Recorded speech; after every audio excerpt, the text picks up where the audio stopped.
Good morning.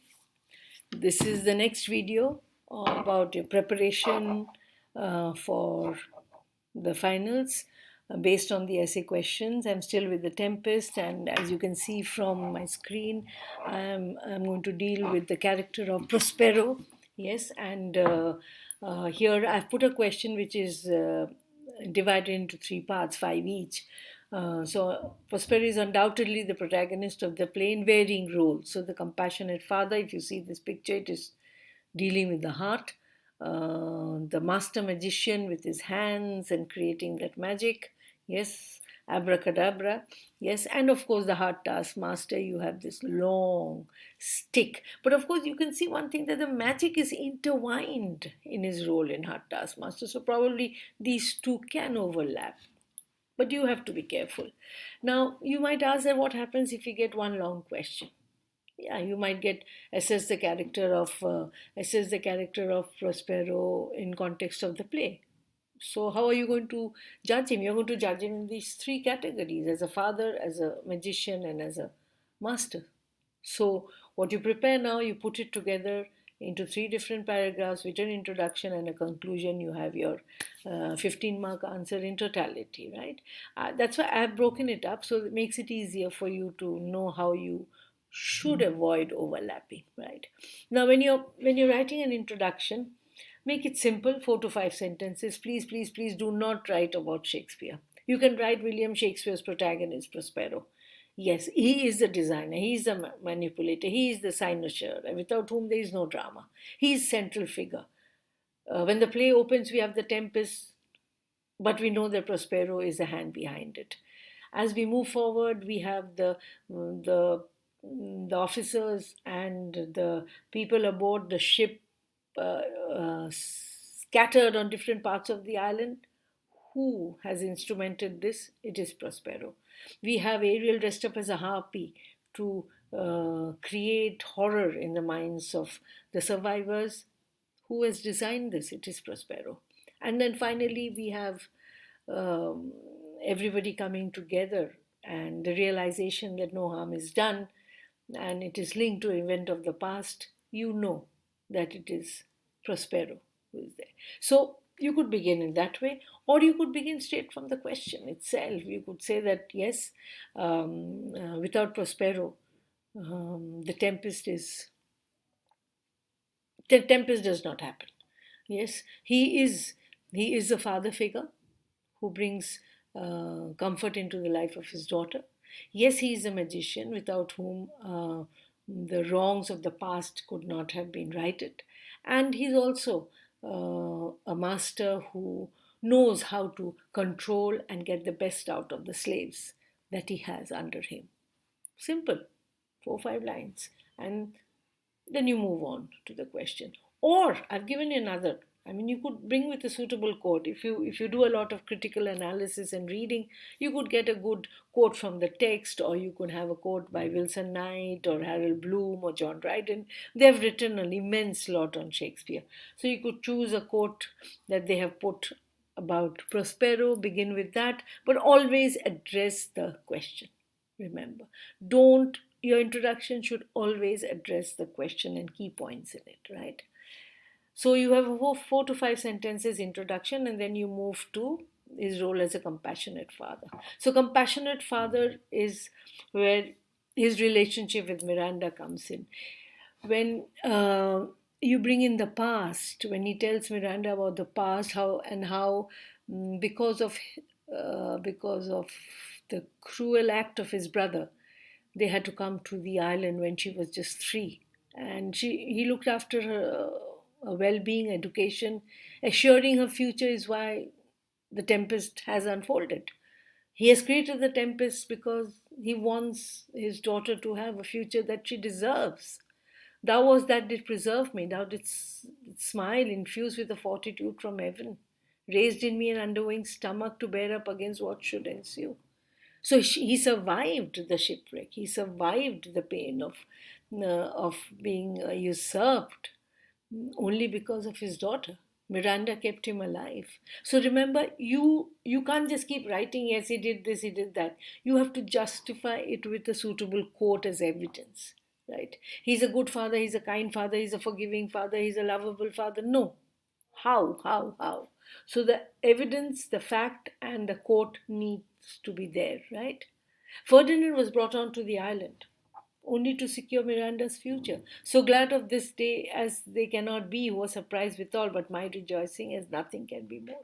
I'm so happy that Ferdinand and Miranda have come together because he's brought Ferdinand. Why? Because he wants Miranda to have the kind of life that she deserves. Yeah, she is. She deserves. She's an heiress. She deserves the comfort and the kind of security that any young girl of her lineage should have. And because of that, Ferdinand, it's important that Ferdinand comes on to the island. So his design of the Tempest, Ferdinand being all alone and coming in contact with Miranda, is because of him being a compassionate father.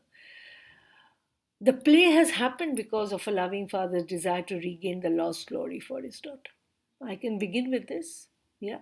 The play has happened. The tempest took place. The shipwreck did take place. Alonso Ferdinand and the rest of the crew had to be on the island because he wants Miranda to get back all that she deserves. I've given you a third of my own life, he tells Ferdinand. Yes, I've given you a third of my own life because she deserves the best that they can be. She is very precious to me.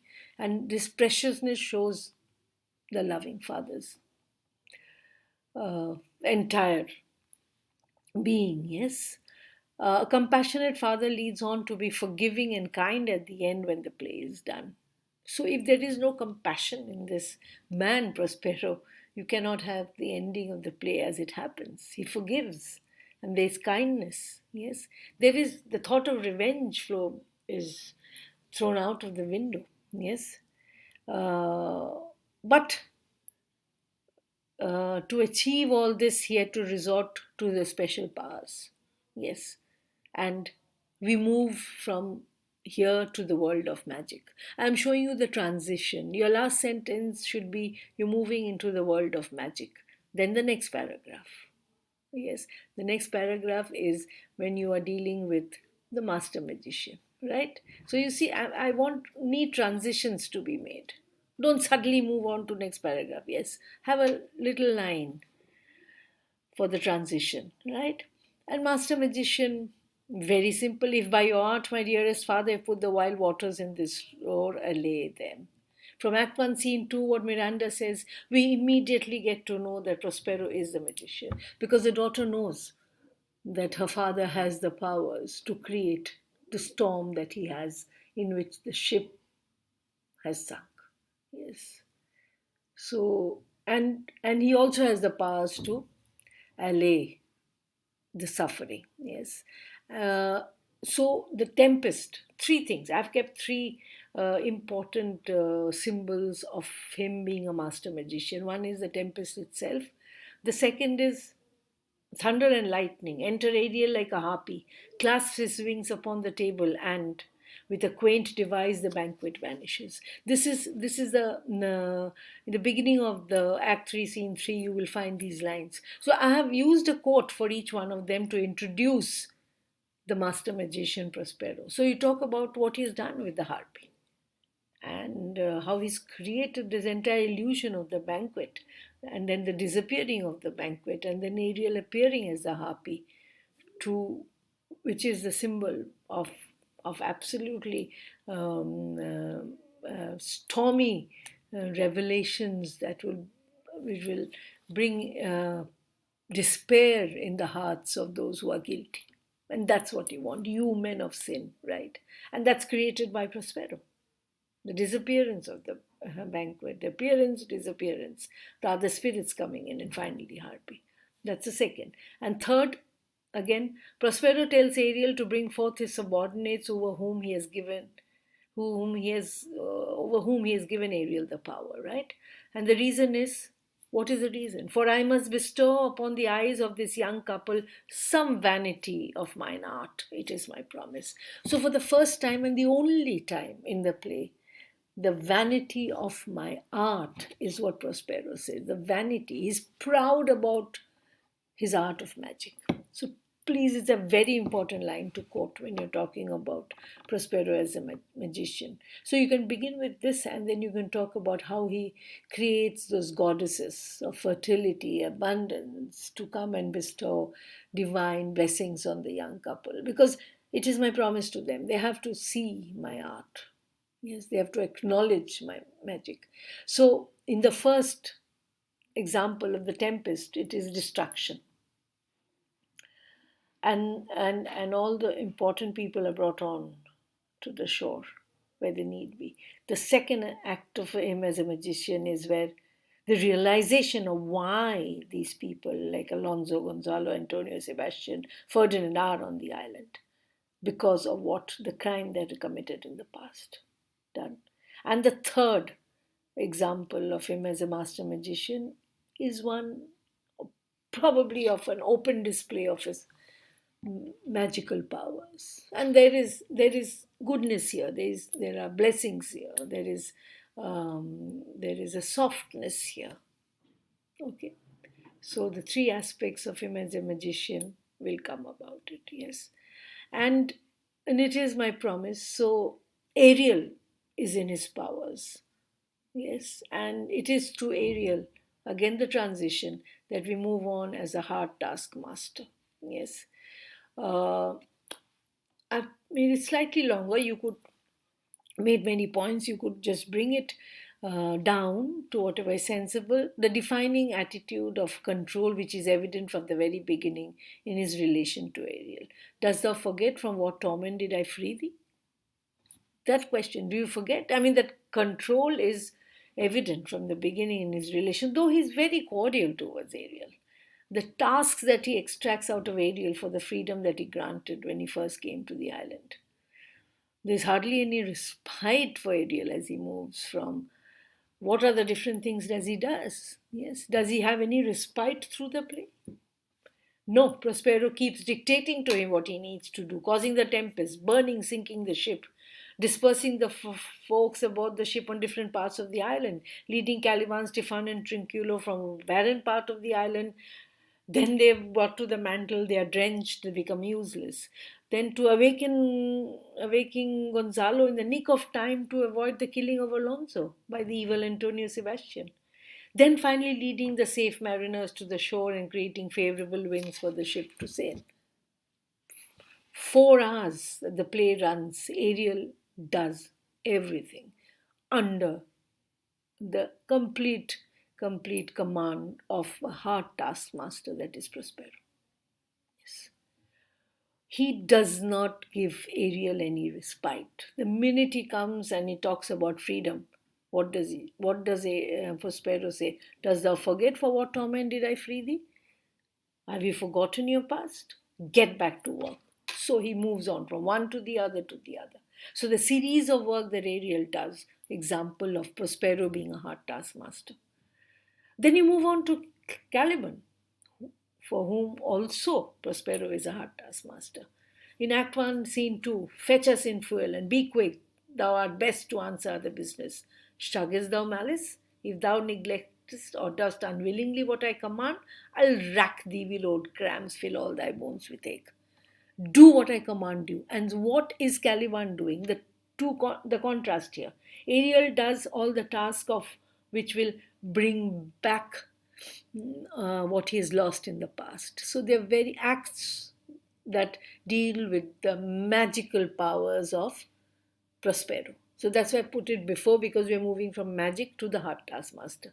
But with Caliban, it is the essentials. Yes. He's a slave, a true slave. So he has to do the hard and laborious chores that he has to fetch wood, cut wood, get the berries, find the fresh water, get water, clean the cave, put things in order. Yes, I mean, absolutely the chores for daily existence. And if it's not done, I will drag thee with old cramps. Remember, every time Caliban mentions that these spirits come and they pinch me, they wound me. I suffer from cramps at night. I can't sleep. So I have to finish everything that Prospero demands of me, and that is why he's a hard taskmaster. So you can list out the tasks that Caliban does: fetches wood, serves in offices, like I just told you, every little detail of the household chores.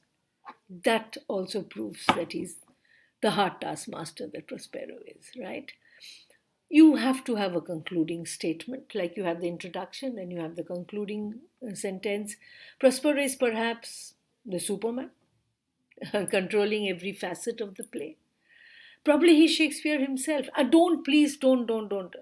Statutory warning. Don't please use everything. I've given you options because I want variety in your response. So if you want to write him as a Superman, be it. If you have not used the quote that I've given as a part of the introduction, put it in the conclusion. You can end it with a quote from the conclusion. So my giving you options is not that you use all of them. Please. Use any one of them. You can use one for the introduction, another one for the conclusion. Yes. If you use all of them, it will become a mess. So, warning you again, I've given you options to use either, right? So if you have not used quotations in the beginning, you can use it here. You can use him as a Superman with the quotation. You can talk about him as being Shakespeare himself. Probably Prospero is Shakespeare, assuming his role as is the last play, and he's saying farewell to the audience. And what you could do here is you could put a quote from the epilogue, just to show the greatness of Prospero.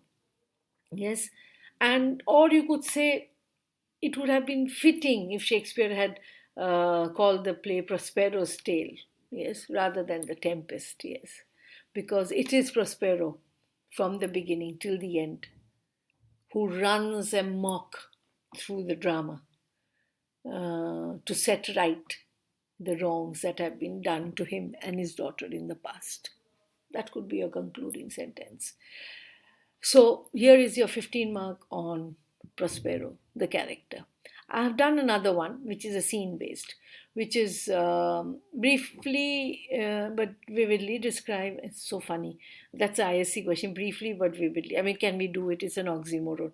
But in the sense, what does it mean? Do not write the summary of the scene. It clearly means that please do not write the summary of the scene. Bring out clearly the impression the scene makes on your mind and its importance in the play. Yes. So when you're writing about this introduction, you can use any one of the following approaches by way of theme. Either you talk about the chaos, the scene of chaos that is brought about by the tempest, and so the strong motive in many of Shakespearean drama. Or you can say it is a world of illusion. And I had written a few points here about this being an illusion. Where is that paper gone?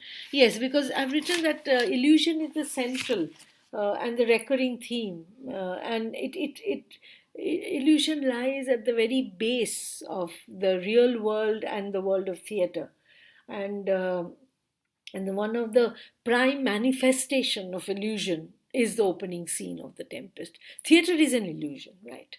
It is recreating a life that probably we have seen or we have experienced, or probably it exists in some form. So if theatre is an illusion, there's a further illusion in this theatre of Shakespeare, The Tempest, because the opening scene, we can say, is a double illusion.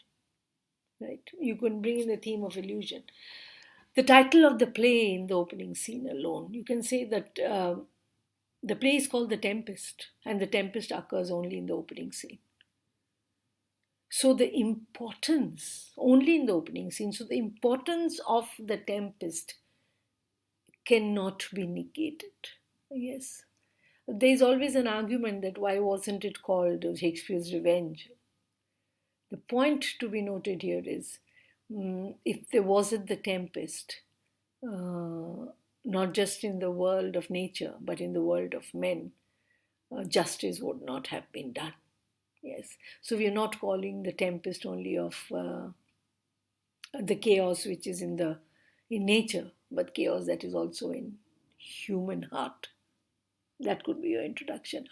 I've given you examples of the strong motive of the storm in many Shakespearean dramas, apart from The Tempest. Again, please do not write all of them to show your knowledge. You could use one or either, yes, of them to substantiate your answer. You have in Julius Caesar the thunder and lightning portends treachery, and Caesar is betrayed by his friends, especially Brutus. In Macbeth, like in The Tempest, the opening scene brings in the three witches who foretell the loss of human values and evil deeds. So there is the death, killing, destruction.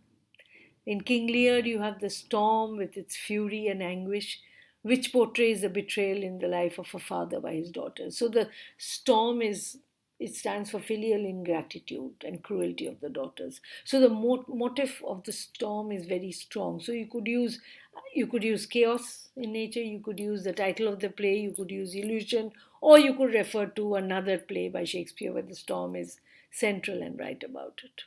Yes. It is important here. I mean, when you're writing the introduction, probably you're answering the importance of it in the play, right? It's not that you have to write it at the end. Your introduction could write about the importance of the play. It shows the true, it sets the theme of the entire play into motion, right? The next two paragraphs, either you go characters or go linear. Linear means you're taking the events as it happens. Or you go characters. I've done characters. It's a ship, and at two ends you have two classes of people. You have the captain, the bosun, and the mariners, and here you have Alonso, Gonzalo, Antonio, Sebastian, Ferdinand, and the others on the court of the Duke. So on the ship is common. You have the two classes of people. Ironically, what you see from the scene is the captain and Alonso disappear. They relinquish their responsibility to their subordinates. You need to analyze that. So here you have a tempest where the people who are supposed to be in command have disappeared. So are we then looking for a chaos to set in? You can ask the rhetoric question. Are we then looking for absolute mayhem? Because neither the king, who is in charge of his men, nor the captain, who is in charge of the ship, are there to set control. So, does it indicate that we are heading towards a catastrophe? Let's go move further. The bosun has no place for hierarchy. He doesn't believe in hierarchy. He's been given the responsibility to save the ship and only task in hand. What cares thee, roarers, for the name of the king? I do not bother about the name of the king. So, immediately the distinction between the classes is established. The bosun, for him, the task in hand is important. It doesn't matter who is on board the ship. He doesn't believe that being the king and the others being on ship makes it his task more important. Because, like he says, I want to save the ship because I love myself, right? I need to survive. It doesn't matter who else is there on the ship. But Gonzalo is the appeaser always. He's always the counselor, the appeaser. I have great comfort from this fellow. Methinks he hath no drowning mark upon him. So he brings about some kind of calmness. He again tries to bring about calmness in the mayhem. He said, let's not panic. Let us give Bosan the space to find out ways to save the ship and our lives, because he has no drowning mark upon him. He is rude. He's not just rude, he's also repulsive at times. But, and no, sorry, not but because of that, I know that he will be hanged for this behavior. If he's going to be hanged, he'll never be drowned. So if he's not drowned, we'll be safe. So indirectly, the appeaser in Gonzalo brings, what does he say? He says about the goodness of this of Bosan, which is going to help them to survive. Yes, but the other on the other side, you have Antonio and Sebastian. The absence of humanism is apparent. They're foul-mouthed. You have only expletives from them. So you have the people of class. Apart from Gonzalo, the others are absolutely abominable. You do not like their behavior. They are only cursing or plague on your throat, you bawling blasphemous, incharitable dog. They can't help bosun and the other mariners, so they only stand and shout, and they are actually flaunting their position without doing anything. In that respect, Alonso is better, don't you think so? He realizes this is not his place, he realizes this is not his job, so he moves down below the deck to wait. Ferdinand doesn't come onto the board. He doesn't know how to save a ship from sinking, so he doesn't appear. While Antonio and Sebastian, from the very beginning, establishing themselves as probably the villains. They can be of no help, but they're always ready to point out the mistakes and follies of the others, right? So, where does authority lie on the ship? That is the question that you can ask. Where does authority lie? Authority lies with bosun and the mariners. Authority on the ship does not lie with the class and the position. And that is clearly established in the opening scene. That is what Shakespeare wanted. There is a class divide, yes. There are people who belong to the nobility, but on the ship, nobility does not count. On the ship, people who count are the bosun and the mariners because they can save the ship. But unfortunately, the leaders are not there. Unfortunately, uh, there is a greater power that is controlling this tempest beyond probably the normal human control. And that is the power of magic. That is the illusion that this tempest is. And so, with the climax, all lost to prayers and to prayers all lost. Farewell, my friend and children. Yes, the audience are one with the mariners in their plight, that everything is lost, people are dying, futile attempts to save the ship. So, is it then a normal tempest? That's what the question that you can leave with.